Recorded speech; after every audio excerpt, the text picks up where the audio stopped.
దేవుని పరిశుద్ధ నామానికి మహిమ కలుగునుగాక. అనుదిన దైవకృప కార్యక్రమం ద్వారా ఈ మాటలు వింటున్న మీ అందరికీ ప్రత్యేకమైన శుభాలు తెలియజేస్తూ ఉన్నాం. నా దేవుడు మిమ్మల్ని ఆశీర్వదించునుగాక. ఆమేన్.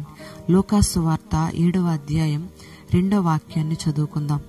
ఒక శతాధిపతికి ప్రియుడైన దాసుడు రోగి అయి చావసిద్ధమై ఉండెను. Praise the Lord. శతాధిపతి అంటే 100 మంది సైనికులకు ఒక నాయకుడు. ఆ దినాలలో అనేక మంది బానిసలుండేవారు. వారిని పశువులను అమ్మినట్లుగా అమ్మేసేవారు. ఆ బానిసలను ఎవరైనా కొట్టి చంపినా సరే ఎవరు పట్టించుకునేవారు కాదు. అలాంటి పరిస్థితులున్న దినాలలో తన ఇంటిలో బానిసగా ఉన్న వాని మీద స్వస్థత నిమిత్తమై బహుశ్రద్ధ కలిగి ఉన్నాడు ఈ శతాధిపతి. బానిసగా ఉన్న ఆ వ్యక్తి శతాధిపతికి ప్రియునిగా ఉన్నాడు. వాస్తవంగా ఇళ్లలో పనిచేసేవారు అస్వస్థతగా ఉంటే యజమానులు వారికి తోచిన సహాయం చేసి బాగుపడిన తర్వాత మరలా పనిలోకి రమ్మని వాళ్ళని ఇంటికి పంపిస్తారు.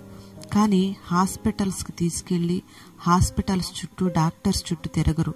అదే సొంత ఇంటి వారైతే ఎంత ఖర్చైనా సరే ఎన్నిసార్లైనా సరే బాగుపడేంత వరకు హాస్పిటల్స్ చుట్టూ తిరుగుతారు. మరి బానిసను ప్రేమించి యేసుక్రీస్తును స్వస్థపరచమని ఎందుకు బ్రతిమలాడాడు ఈ శతాధిపతి? ప్రియమైన దేవుని బిడ్డలారా, శతాధిపతిలో ప్రేమ అనే ఆత్మఫలం ఉంది. నీవు కూడా ప్రతి ఒక్కరిని ఇంటి వారిలాగా ప్రేమిస్తే నీలో ఆత్మఫలం ఉన్నట్లే. Praise the lord.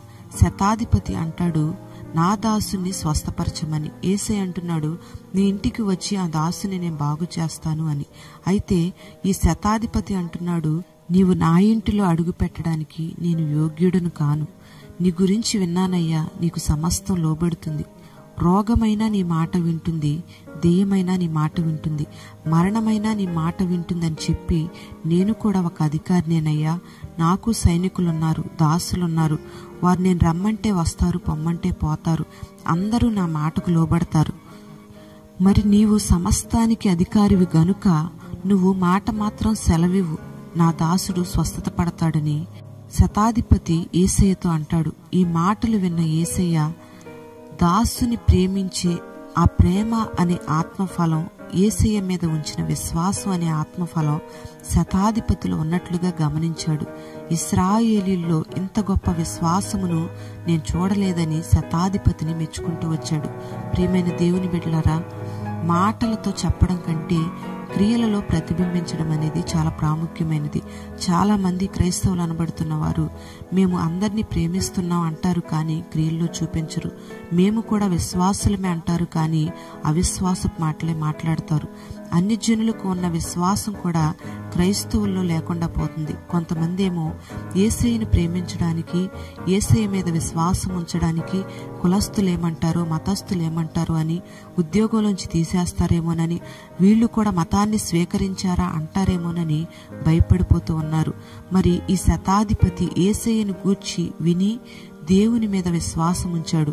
అన్నట్టుగానే యేసయ్య మాట ద్వారా దాసుడు స్వస్థత పడడం ఈ శతాధిపతి చూశాడు.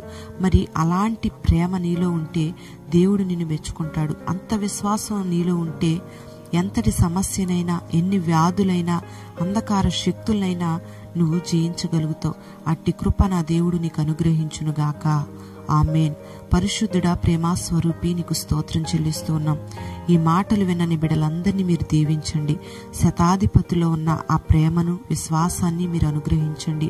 ఆత్మ ఫలముల చేతని బిడ్డలందరినీ మీరు నింపండి.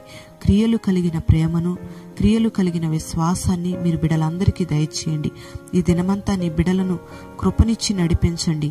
ఆరోగ్యం, నెమ్మది, క్షేమం, ఆశీర్వాదం, సమాధానాన్ని మీరు అనుగ్రహించి మహిమ మీరు పొందుకొనమని నజరేయుడైన యేసు నామంలో ప్రార్థిస్తూ ఉన్నాము తండ్రి. ఆమేన్. Praise the lord.